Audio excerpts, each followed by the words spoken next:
January 28th, 1547. A 350-pound king lies dying in his bed at Whitehall Palace. His legs, rotting with infected ulcers, leak pus onto silk sheets. The stench of decaying flesh fills the royal chamber. But this wasn't murder. This wasn't poison. This was something far more sinister, a slow, agonizing death by his own hand. Henry VIII didn't fall in battle. He ate himself to death. And if you want to survive until the end of this video, to discover the one food that killed him faster than anything else, hit that subscribe button now, because this gets darker. The year is 1530. Hampton Court Palace. The great kitchens are alive with chaos. 52 cooks work through the night, their faces red from the heat of 6 massive fireplaces. The smell of roasting flesh fills every corridor. This isn't preparation for a special occasion. This is Tuesday. Every single day, these kitchens produce over 1,000 meals. But the king's table? That's different. Henry VIII demands 13 separate dishes for every meal, twice a day. At 10 in the morning and 4 in the afternoon, servants parade through the halls carrying platters of meat. Always meat. The numbers are staggering.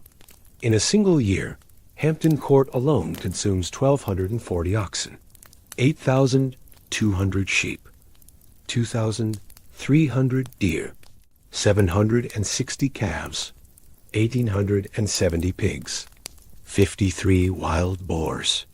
The royal household devours more animals in 1 month than most villages see in a lifetime. But Henry doesn't just eat. He feasts. His favorite? Roasted venison, still dripping with fat. Wild boar, its skin crackling and dark. Swan, considered the most prestigious bird in England, reserved only for royalty. And stranger still, porpoise. Yes, porpoise. The peculiar Tudor belief was that because it lived in water, it counted as fish and could be eaten on fasting days. So Henry gorged on sea mammals, convincing himself he was being pious. Conger eel made regular appearances too. Massive, serpent-like creatures pulled from the depths, roasted whole, and served on silver platters longer than a man's arm. The texture was dense, oily, rich. Everything Henry craved. And vegetables? Those were for peasants. The Tudor court genuinely believed that raw fruits and vegetables were dangerous, even deadly. They thought these foods carried disease because they grew close to the ground where water often contaminated touched them. So the wealthiest people in England actively avoided the very foods that could have saved them. Instead, Henry consumed between 5,000 and 6,000 calories every single day. To put that in perspective, a modern active man needs about 2,500. Henry ate enough for 2 people, sometimes 3. And he did this day after day, year after year, decade after decade. The meat never stopped coming. Breakfast was meat. Dinner was meat. Late night snacks? More meat. His physicians noted his obsession, but no one dared tell the king to stop. You didn't question Henry VIII's appetite. Not if you valued your position.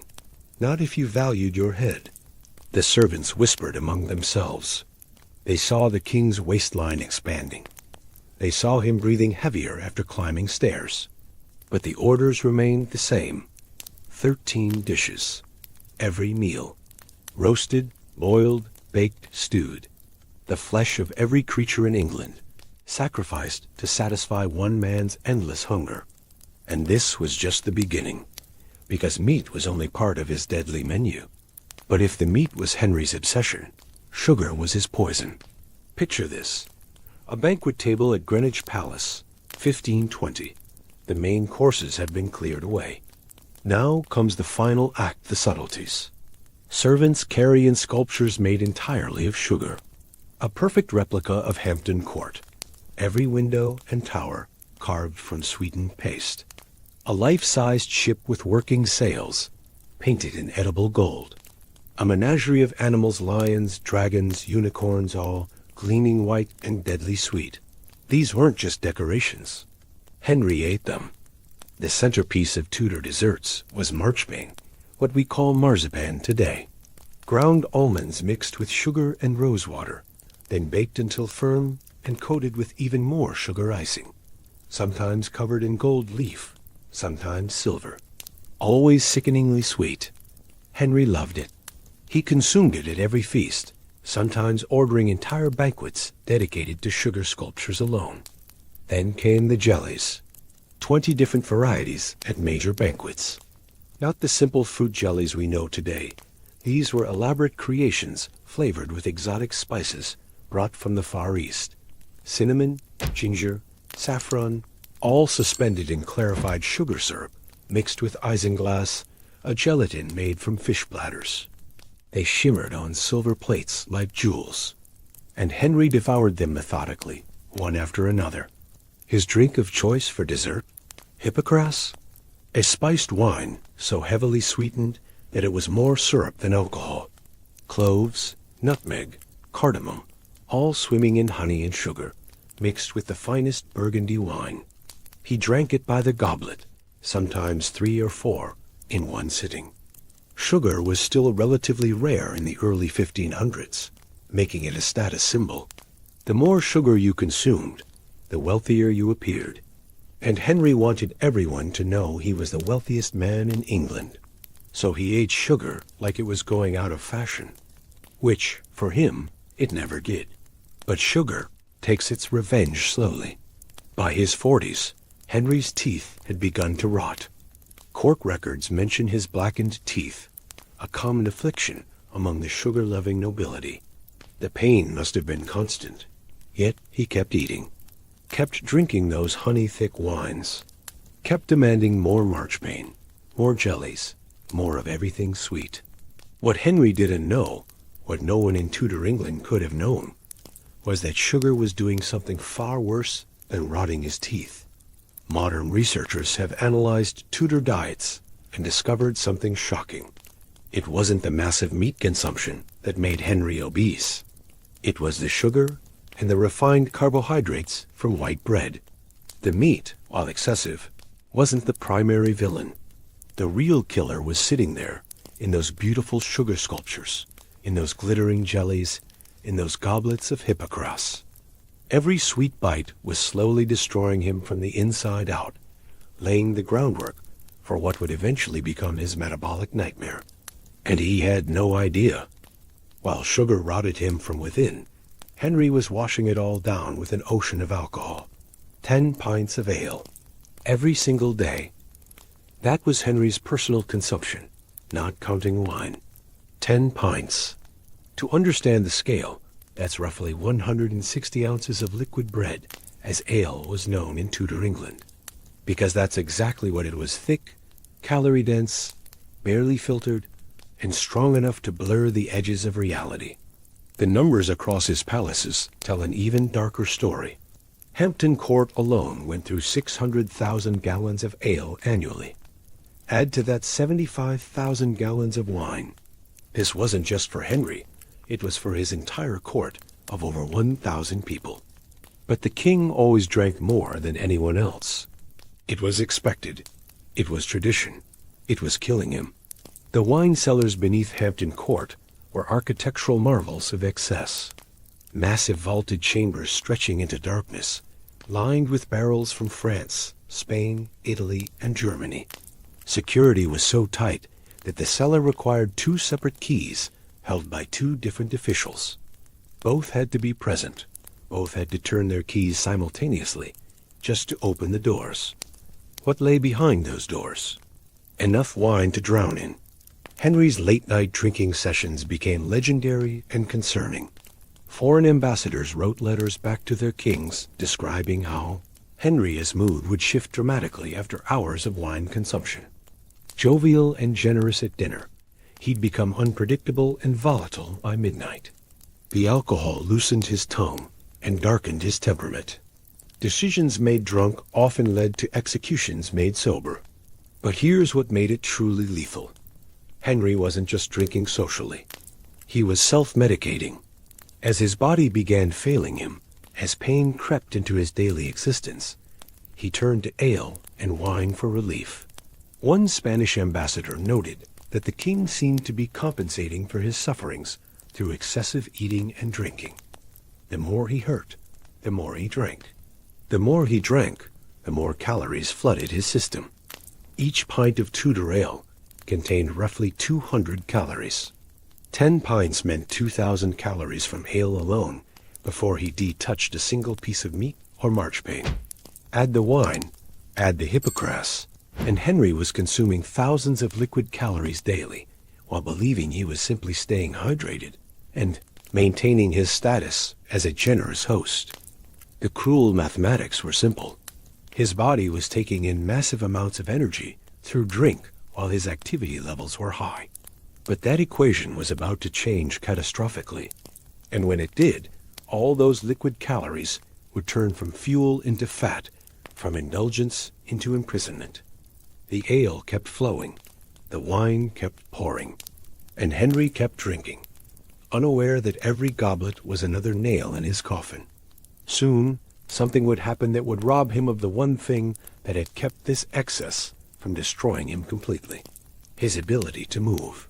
Henry's food and drink weren't just excessive, they were carefully designed to fail his body. From childhood, he had been taught that a proper royal diet meant meat, white bread, and drink, not plants. In Tudor thinking, fresh fruit and vegetables were suspicious, even dangerous. Anything raw, especially if it had touched unclean water, was believed to spread disease. So while peasants ate pottage, cabbage, onions, beans, and rough, fibrous bread, the king proudly avoided the very foods that might have protected his heart and arteries. At court, this wasn't seen as a risk. It was seen as refinement. Henry's table groaned under roasted beef, venison, richly baked pies, spiced sauces, soft white manchet bread, sugary marchpane, and jugs of ale and wine. Almost no fiber, almost no roughage. Day after day, his body was asked to process dense fat, protein, sugar, and alcohol with nothing to help it move through his system. The result was predictable, even if Tudor physicians couldn't fully understand it. Chronic constipation became one of his constant torments. Contemporary accounts and later medical analysis describe a king frequently unable to pass stool without great difficulty, sometimes going days without a proper movement. He suffered bloating, cramps, and straining that would have worsened the pressure on the blood vessels in his legs and abdomen.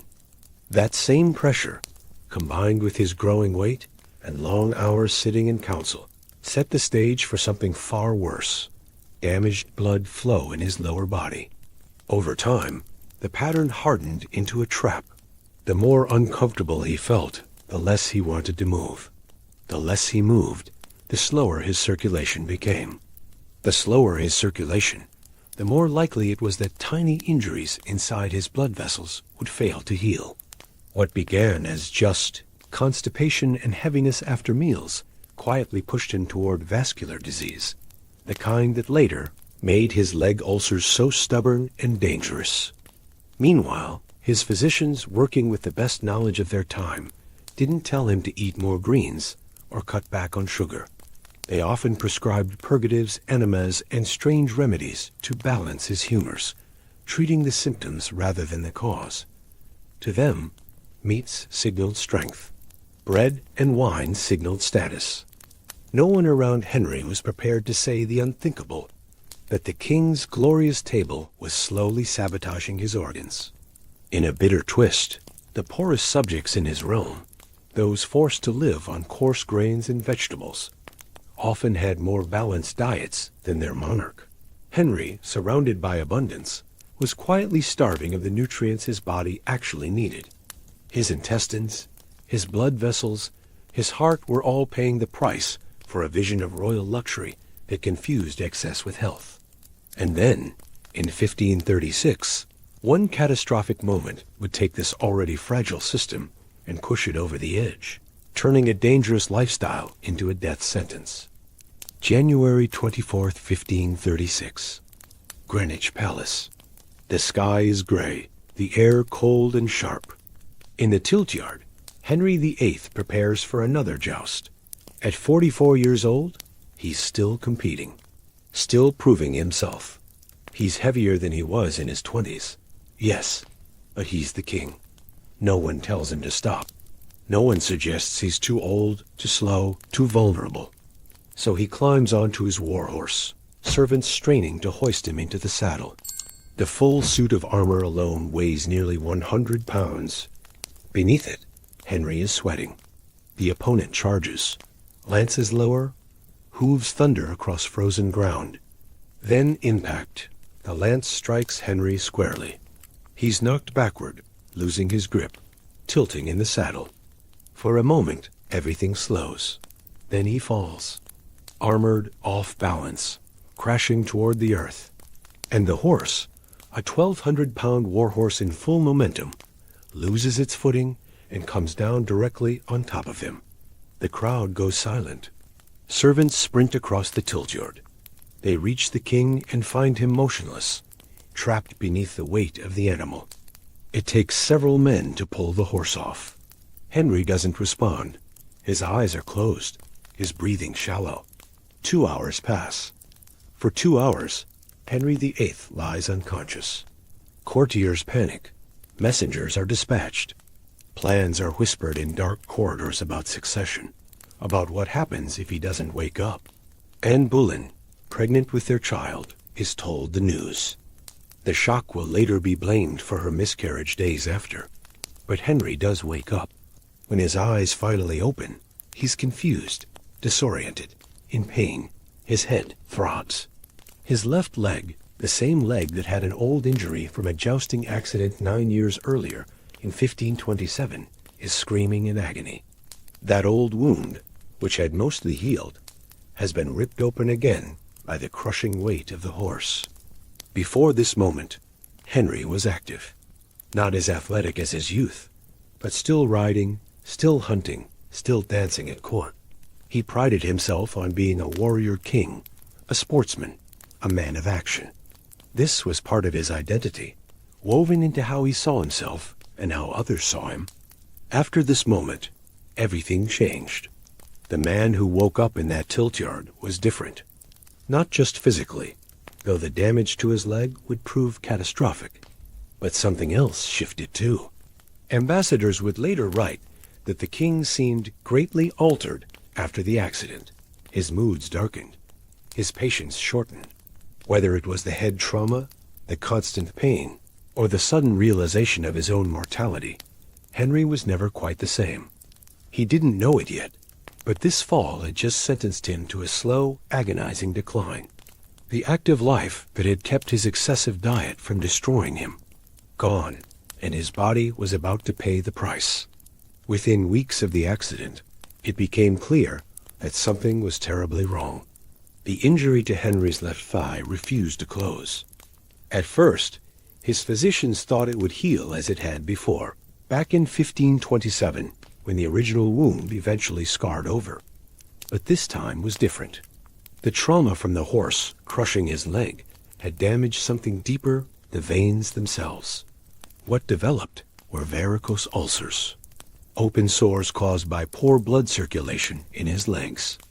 As blood pooled and pressure built in the damaged veins, the skin broke down, creating wounds that wept constantly.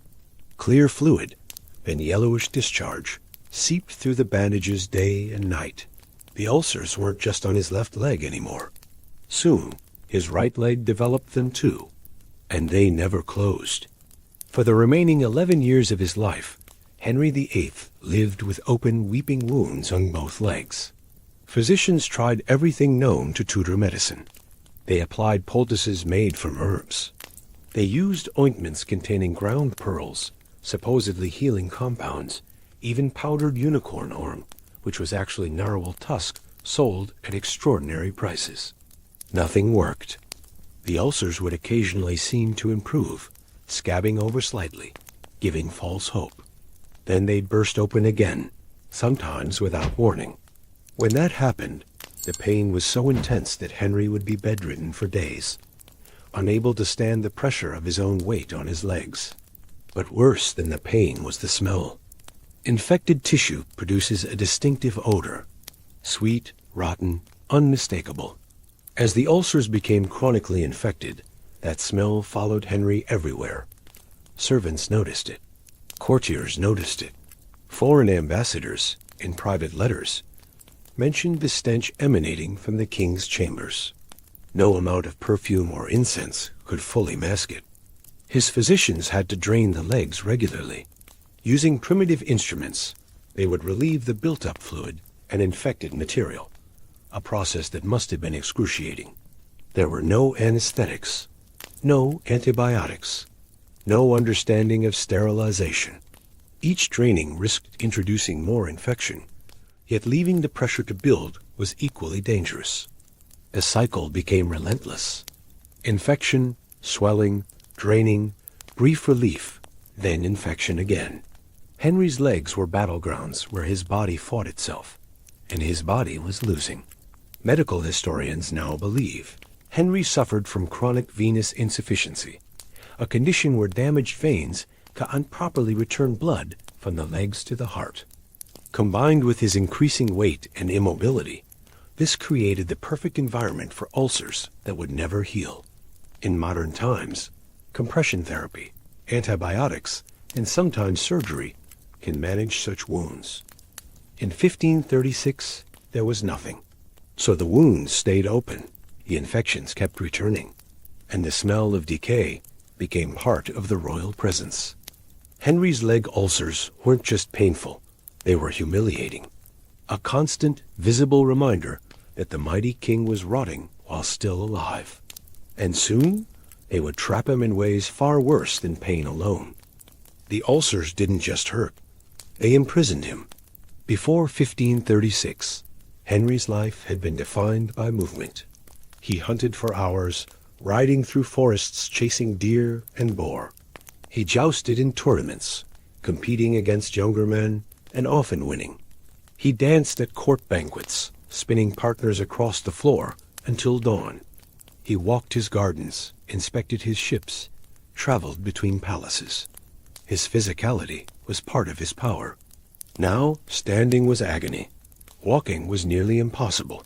By 1540, just 4 years after the accident, Henry required a specially designed chair to move around his palaces. Servants carried him everywhere upstairs, down corridors, into council chambers. The chair itself was a mechanical marvel for its time, a sedan contraption that required 4 strong men to lift. But it was also a cage. Hunting? Finished. The last time he tried, the pain in his legs became so unbearable he had to be carried back to the palace mid-hunt, humiliated in front of his courtiers. Jousting? Never again. Dancing? He could barely stand through a banquet, let alone dance. Even walking from his bedchamber to the throne room became an ordeal that left him breathless and sweating. Here's where the trap closed completely. Henry was still eating exactly as he had before, the same 5,000 to 6,000 calories daily, the same 13 dishes per meal, the same ale, wine, sugar sculptures, and roasted meats. But now he was burning almost nothing. An active man his size might have needed those calories. A sedentary man did not. The mathematics were brutal. Every excess calorie his body couldn't burn was stored as fat. Every week he gained weight. Every month his body expanded. And every pound he gained made movement even more painful, which made him move even less, which made him gain more weight. It was a death spiral, and he couldn't escape it. Modern doctors understand this pattern well. Immobility is one of the worst things for venous ulcers. The leg muscles help pump blood back up to the heart. Without movement, blood pools, pressure builds, and wounds can't heal. Henry's refusal to move wasn't just about pain avoidance. It was actively making his condition worse. But there was something else happening too, something his physicians couldn't see. Extended immobility, especially in someone overweight with poor circulation, dramatically increases the risk of blood clots forming in the deep veins of the legs. Those clots can break free, travel through the bloodstream, and lodge in the lungs or brain. Fatal in seconds. Henry was sitting on a medical time bomb, and every day he spent in that chair wound it tighter. Yet through it all, the feasts continued. The platters kept coming, because if he couldn't move like a king, couldn't fight like a king, couldn't dance or hunt or joust like a king, he could at least still eat like one. Food became his last remaining pleasure, even as it destroyed him faster than any enemy ever could. But the accident didn't just break his body. Something in his mind shifted too. People who knew Henry before 1536 and after spoke of two different men. In his youth and early reign, he could be generous, even merciful. He enjoyed music, wrote poetry, engaged in theological debates. Yes, he was proud and temperamental, but there was balance. He laughed. He forgave. He showed moments of genuine kindness. After the fall, that balance disappeared. The executions increased. His paranoia deepened. His rage became unpredictable and terrifying. Within months of the accident, Anne Boleyn was arrested and beheaded. Over the next decade, the list grew longer. Thomas Cromwell, Catherine Howard, dozens of nobles, monks, and courtiers. Some deserved their fates by the standards of the time. Many didn't, but all faced a king whose capacity for mercy seemed to have died in that tilt-yard. Foreign ambassadors began noting the change in their letters home. One wrote that Henry had become greatly altered since the accident. Another described him as increasingly difficult to predict, swinging between charm and cold fury within hours. The French ambassador mentioned that approaching the king uncertain, days felt like walking toward a caged animal. You never knew if he'd be calm or strike. Was it the head injury? Henry had been unconscious for 2 hours after his skull struck the ground. Modern doctors know that traumatic brain injuries can alter personality, increase aggression, and reduce impulse control. It's entirely possible that Henry suffered damage to his frontal lobe, the part of the brain responsible for judgment and emotional regulation. Or was it the pain? Chronic, unrelenting pain changes people. It wears down patience. It makes everything else seem trivial. When you're living with constant agony, other people's problems matter less. Their lives matter less. Henry was in pain every single day for 11 years. That kind of suffering doesn't build character, it erodes it. Some historians argue it was neither injury nor pain, but humiliation. Henry had built his identity on being a warrior king, a Renaissance prince, a man of action. Now he was trapped in a chair, helpless, dependent on servants to move him from room to room. For a man whose ego was as large as his kingdom, that loss of power over his own body may have been unbearable. So he compensated by exerting absolute power over everyone else. Whatever the cause, the result was the same. The man who fell in 1536 was not the man who stood up afterward. His body was rotting from infected ulcers. His mind was darkening from trauma and torment. And his diet, that endless parade of meat, sugar, and alcohol, was now working unopposed.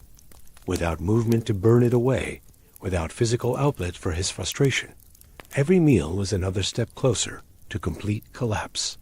The king was eating himself to death, and he was taking his rage out on everyone around him. While Henry's wounds rotted on the outside, something far more sinister was happening inside. His body was drowning in sugar, not just from the marchpane and jellies, but from the constant stream of refined carbohydrates, white bread, sugary wines, sweetened sauces. For years, his pancreas had been working overtime, pumping out insulin to process the relentless flood of glucose. But eventually, the system began to fail. Modern medical historians studying Henry's documented symptoms believe he almost certainly developed type 2 diabetes in his later years.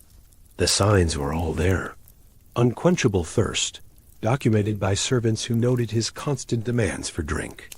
Extreme fatigue, which his courtiers attributed to his weight, but was likely something deeper. And most tellingly, wounds that refused to heal. Diabetes is a silent saboteur. High blood sugar damages blood vessels throughout the body, particularly in the extremities. It slows healing, thickens blood, and starves tissues of oxygen.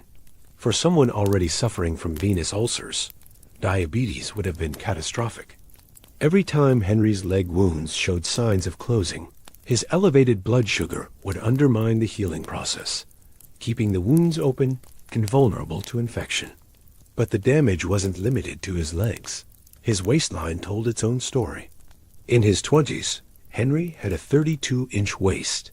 Court records show he was athletic, trim, impressive.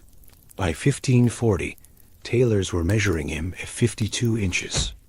20 inches of expansion in 2 decades.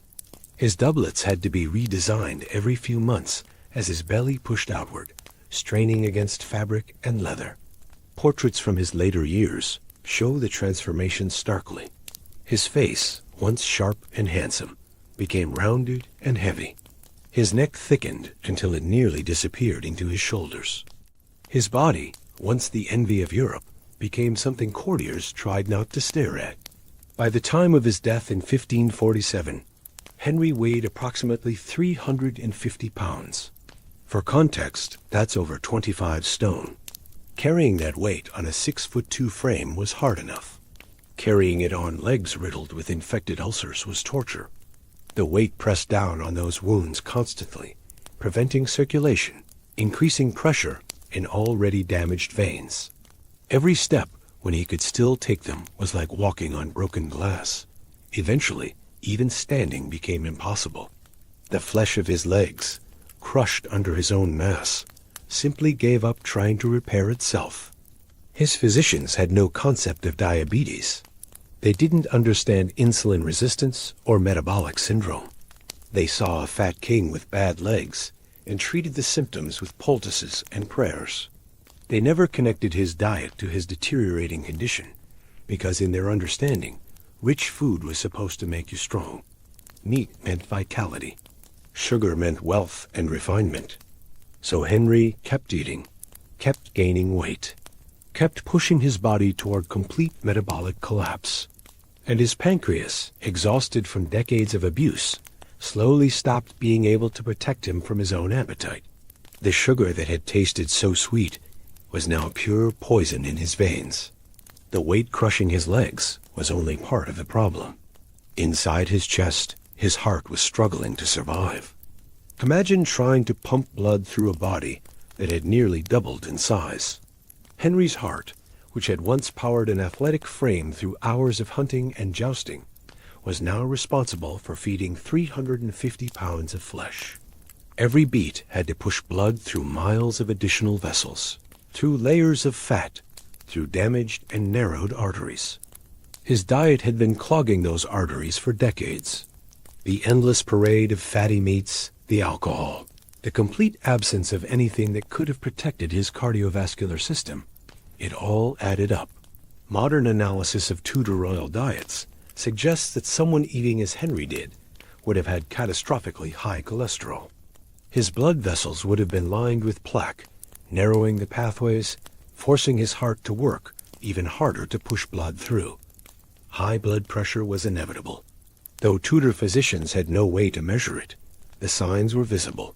Court records mention his reddened face, especially after eating or drinking, his shortness of breath, even at rest, the way he'd suddenly become flushed with rage during council meetings, his face turning purple. These weren't just symptoms of anger. They were symptoms of a cardiovascular system on the verge of collapse. Some historians believe Henry may have suffered minor strokes in his final years. There are references to him having episodes of confusion, moments where he seemed disoriented or couldn't recall conversations from hours earlier. His handwriting, once elegant, became shaky and difficult to read. These could have been small blockages in his brain, tiny disasters that went undiagnosed because no one understood what they were witnessing. His lungs were failing too. Carrying that much weight compressed his diaphragm, making it harder to draw full breaths. He wheezed constantly. Sleep, when it came, was fitful and shallow, possibly complicated by what we'd now recognize as sleep apnea. His body was starving for oxygen even while he slept, putting additional strain on his already overworked heart. Every system was connected, every problem making the others worse. The immobility thickened his blood. The thickened blood increased clot risk. The clots threatened his brain and lungs. The weight stressed his heart. The stressed heart raised his blood pressure. The high blood pressure damaged his kidneys. Round and round, a cascade of failures with no way to stop it. In his final year, physicians noted he was often breathless, even when sitting still. His skin had taken on a grayish tint. His extremities, fingers, and toes were sometimes cold to the touch, a sign of poor circulation. His body was shutting down piece by piece, organ by organ, and still he ate. Because what else could he do? He couldn't walk away from his pain, couldn't exercise it away, couldn't escape the prison his body had become. Food was all he had left. Even as it destroyed him, it was the only comfort remaining. His heart, quite literally, couldn't take much more. Here's the darkest irony of all. Henry VIII, the wealthiest man in England, surrounded by more food than most people saw in a lifetime, was starving. Not in the way peasants starved from lack of food.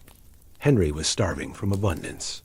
His body was drowning in calories, but desperately lacking in the nutrients it actually needed to function. Think about what he never ate. Fresh fruits almost never touched his plate. Vegetables actively avoided as peasant food.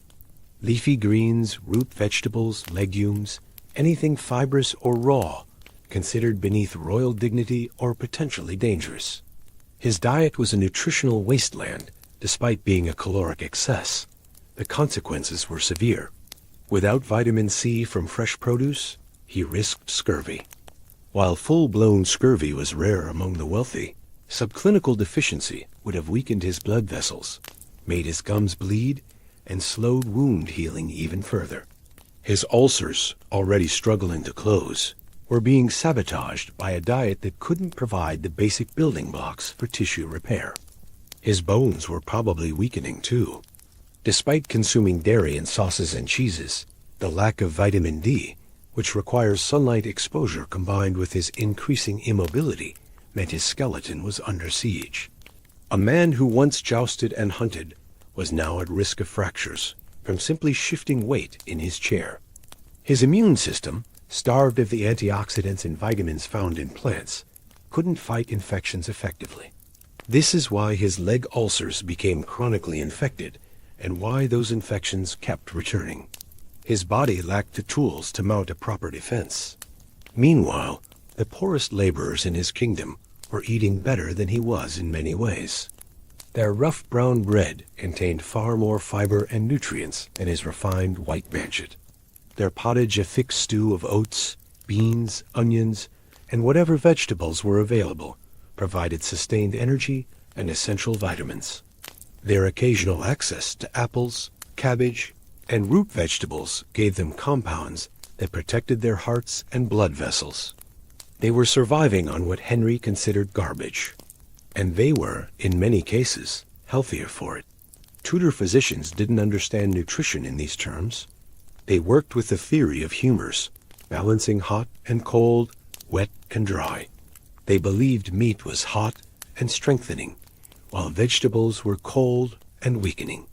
So when Henry showed signs of illness, they often prescribed more meat, more wine, more of exactly what was killing him. It was medical advice delivered with complete confidence and utter ignorance. Every recommendation pushed him further into the trap. Henry had the resources to eat anything in the known world. Spices from Asia, wines from France, fish from distant seas, exotic birds, rare delicacies. He could have demanded fresh salads, fruit orchards, vegetable gardens, cultivated specifically for his table. But he didn't, because in his world, those foods represented weakness and poverty. So the richest man in England ate himself into malnutrition, his body betrayed not by scarcity, but by a twisted vision of what strength and status should look like on a plate. Henry's physicians knew he was dying. They just had no idea how to stop it. Tudor medicine was a strange mix of observation, tradition, and superstition. Doctors could see the symptoms clearly: the infected legs, the labored breathing, the expanding waistline, the chronic pain. What they couldn't see was the cause. They had no understanding of bacteria, no concept of metabolic disease, no knowledge of how diet directly shaped health outcomes. So they tried everything their training and desperation could conjure.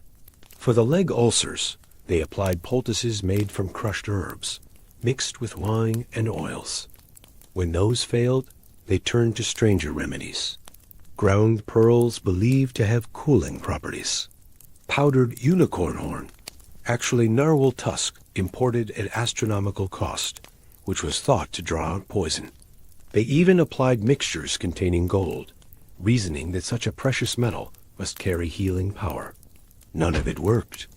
The ulcers continued weeping, continued festering, continued destroying his legs inch by inch. The draining procedures were particularly grim. Using metal instruments that would horrify modern surgeons, physicians would pierce the swollen tissue to release built-up fluid and infected material. There was no sterilization. The tools were wiped clean at best, used on multiple patients, often introducing new infections even as they tried to treat existing ones. And there was no anesthesia, no morphine, no way to numb the pain. Henry had to endure these procedures fully conscious, feeling every cut, every drainage, every moment of excruciating pressure release. His only option was to drink heavily beforehand and grip the arms of his chair while servants held him down. His doctors did recognize that his diet was extreme. Several wrote cautiously worded letters, suggesting he might benefit from eating less meat and drinking less wine. But they framed it in terms of balancing humors, not because they understood cardiovascular disease or diabetes. And critically, they never suggested he was eating too much, just that he might need different types of excess. When he complained of constipation, they gave him purgatives and enemas that left him weakened and dehydrated. When his heart raced and his face flushed, they bled him, draining blood in the mistaken belief it would balance his system. Every treatment made things worse while appearing, to them, to be medically sound. The tragedy is that even basic knowledge could have helped him. If they'd understood infection, simple cleanliness might have prevented some of his leg complications. If they'd known about nutrition, encouraging fruits and vegetables could have strengthened his immune system. If they'd grasped the connection between immobility and circulation, they might have insisted he move more despite the pain. Instead, they worked in darkness, brilliant men applying flawed science to a dying king. And Henry, trapped between unbearable pain and useless medicine, had only one reliable escape left: food. The very thing destroying him was also the only pleasure he could still control. So he kept eating, kept drinking, kept demanding those 13 dishes per meal. His doctors could do nothing but watch as their king slowly consumed himself to death. By 1540, Henry VIII was no longer a king. He was a prisoner inside a dying body. Every morning began the same way. Servants entered his bedchamber and helped lift him from bed, a process that required at least 4 men. His legs, wrapped in stained bandages from the night's leakage, could no longer support his weight. Even attempting to stand sent waves of pain through his body that left him gasping. The specially built chair waited nearby. Wooden, reinforced, padded, but still a cage. They lowered him into it, careful not to jostle his legs. Then came the procession, 4 servants lifting the chair, carrying the king wherever he needed to go, through corridors he'd once walked freely, past rooms where he'd once danced, into council chambers where he now sat, elevated but helpless. The smell preceded him everywhere. Despite the physicians changing his bandages twice daily, despite the herbs packed into the dressings, despite the incense burned in his chambers, the odor of infected flesh was inescapable. It clung to the air around him, a constant reminder that parts of him were rotting while he still lived. His courtiers learned to control their expressions.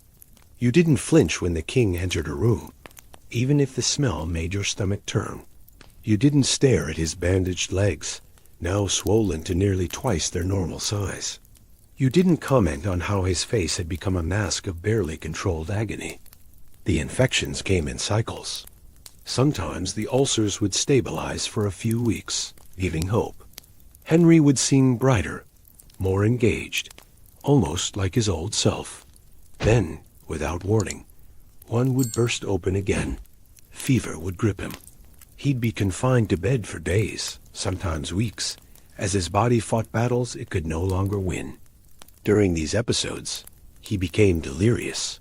Servants reported him shouting at people who weren't there, reliving old arguments, calling out names of wives long dead. The fevers cooked his brain, and in those moments, the carefully maintained facade of royal dignity crumbled completely. Yet even bedridden, even half-conscious with fever, the feasts continued. Kitchen staff received orders for elaborate meals, even when Henry was too sick to eat them. It was as if stopping the food would be admitting defeat, acknowledging that his body was truly failing. When he could eat, he did so with the same intensity as always. Servants would bring platters to his bedside, propping him up with pillows. He'd tear into roasted meat with his hands, juice running down his chin, eating not from hunger, but from something deeper defiance, perhaps, or desperation. The court watched in horror and pity. This was their king. The man who'd once been the envy of Europe, who'd composed music and written theology, who'd commanded respect through strength and charisma. Now he was this suffering, immobile, decaying figure who smelled of death and still demanded 13 dishes. The decay was no longer hidden. It was the king's defining feature, and everyone knew how this story would end. Even as his body surrendered, his hunger never did. There is something deeply unsettling about watching someone eat themselves, toward oblivion while fully aware of what is happening. And Henry knew. His physicians had told him, as carefully as they dared, that his diet might be contributing to his suffering. His closest advisers had suggested, in whispers, that perhaps smaller meals might ease his discomfort. He wasn't stupid. He could feel his body failing with every meal. But he couldn't stop. Food had become more than sustenance. It was control. When everything else had been taken from him, his mobility, his athletic prowess, his ability to hunt or fight or dance, food remained. He could still command a feast. He could still decide what was served, when it arrived, how much of it there was. In a life that had narrowed to the confines of a chair and a sickbed, eating was the last arena where he held absolute power. It was also comfort. Psychologists now understand that chronic pain often leads to emotional eating. The temporary pleasure of taste, the distraction of a meal, the brief dopamine hit from sugar and fat, these became Henry's medicine when real medicine failed him. Each bite was a momentary escape from the constant burning in his legs, the crushing weight of his own body, the humiliation of his dependence. So even when he was too weak to sit up properly, servants brought the dishes. Propped against pillows, struggling to breathe, he'd still reach for the platters. The roasted meats might go cold before he finished them now. The elaborate sugar sculptures might sit untouched. But they had to be there. The ritual mattered even when the appetite faltered. Kitchen records from his final years show something chilling. The orders never decreased. Even as Henry ate less, he demanded the same volume of food prepared. 13 dishes at every meal, whether he could finish them or not. The waste must have been staggering, but no one questioned it. To reduce the order would be to acknowledge the king was dying. His attendants watched this psychological spiral with growing dread. They saw how his eyes lit up when food arrived, even when he barely had strength to chew. They noticed how he'd become agitated if meals were delayed, almost panicked, as if the food itself was keeping him alive rather than killing him. In a way, it was both. The act of eating gave him something to live for, even as the food itself shortened his life. It was his last pleasure and his final poison, impossibly tangled together. There's a special kind of tragedy in watching someone cling to the very thing destroying them, knowing they know, knowing they can't stop.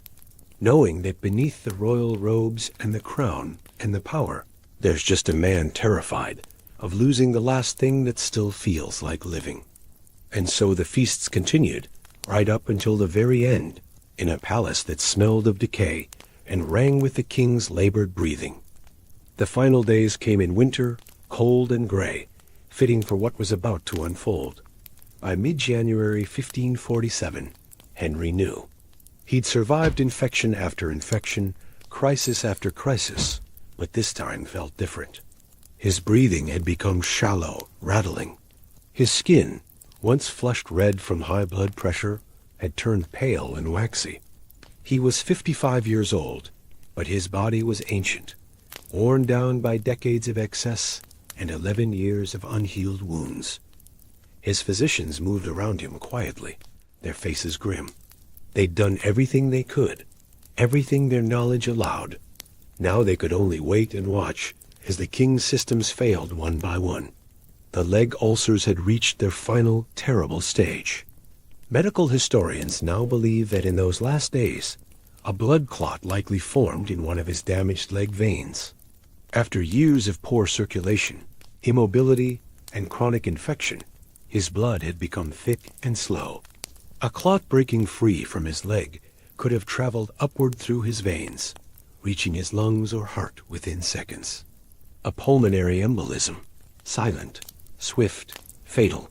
Or perhaps it was his heart that simply gave out, exhausted from years of pumping blood through a body too large, through vessels too narrow. Or his lungs, compressed and weakened, finally unable to draw another breath. Or the accumulated infections, overwhelming what remained of his immune system. In truth, it was probably all of these things at once. His body wasn't failing from one cause. It was collapsing from dozens of interconnected catastrophes that had been building for decades. On January 28th, in the early hours before dawn, Henry VIII died at Whitehall Palace. The room fell silent, except for the crackling of the fire. The most powerful man in England was gone, but the body remained, and it presented an immediate problem. Henry's corpse weighed 350 pounds. Moving it required planning, equipment, multiple strong men. They wrapped him in lead to seal in the body, and the smell. Even in death, the infected ulcers continued to leak, and the odor had become overwhelming in the closed chamber. Getting the body to Windsor Castle for burial was a logistical nightmare. The casket, reinforced to hold his weight, had to be carried by over a dozen pallbearers working in shifts. And according to some accounts, disputed by historians, but persistent in legend, the casket began to leak during transport, the king's body literally breaking down faster than the lead could contain it. When they finally lowered him into his tomb at St. George's Chapel, next to Jane Seymour, his third wife, and the only one he truly mourned, it must have felt like closing a chapter on a cautionary tale. Henry VIII, King of England, defender of the faith, supreme head of the church, a man who'd shaped an entire nation's religious and political landscape, dead at 55, killed by his own fork, by choices made at countless banquets that had seemed, in the moment, like triumphs rather than surrender. History remembers Henry VIII not as the athletic prince who once impressed Europe, but as the bloated tyrant who couldn't control his appetites. That's the cruelest legacy of all. Everything else he accomplished, breaking from Rome, establishing the Church of England, expanding royal power, shaping the Tudor dynasty, gets overshadowed by the image of a grotesque, immobile king eating himself to death. His diet didn't just kill his body, it killed his reputation. Modern medical analysis of his life reveals something fascinating and tragic. If Henry had simply eaten differently, the entire course of English history might have changed. His personality shift after 1536, which led to increased executions and political instability, was likely driven by chronic pain and possible brain injury. Better nutrition might have helped his wounds heal. Movement might have prevented the ulcers from becoming chronic. A different diet could have kept him active, sharp, and perhaps even merciful. The irony cuts deeper when you look at what was actually destroying him. For centuries, people assumed it was the meat, all those oxen and sheep and wild boar. But modern nutritional science tells a different story. The real killers were the sugar and refined carbohydrates, the marchpane, the white bread, the sweetened wines, the jellies. These were spiking his blood sugar, triggering insulin resistance, promoting fat storage, and accelerating his cardiovascular decline. If he'd eaten like his peasants, brown bread with fiber, vegetables, less sugar, simpler meals, he might have lived into his 70s. Imagine a Henry VIII who ruled for another 15 years. More children, perhaps. Different marriages. Different political decisions made without the fog of constant pain and deteriorating mental state. But he couldn't see it. To him, vegetables were poverty. Sugar was status. Meat was strength. His entire worldview about food was exactly backward, and it cost him decades of life. There's a haunting lesson buried in Henry's story that resonates across centuries. Unlimited wealth and power couldn't save him from his own choices. He could execute anyone who displeased him, could reshape religion to suit his needs, could command armies and navies. But he couldn't command his body to heal, couldn't force his legs to stop rotting, couldn't wish away the consequences of decades of excess. The poorest laborer in his kingdom, eating rough bread and cabbage, living in a cottage with a dirt floor, probably had healthier arteries and a stronger heart than the King of England in his silk-draped bed. In the end, Henry VIII became exactly what he feared most: helpless, dependent, pitied. His body, which he'd adorned in jewels and fine cloth, became a prison more secure than any he'd built for his enemies. And the food he'd used to demonstrate his power became the weapon that destroyed him from within. He died as he lived, excessively, dramatically, and completely avoidably. A king who had everything except the one thing that might have saved him: the wisdom to know when enough was enough.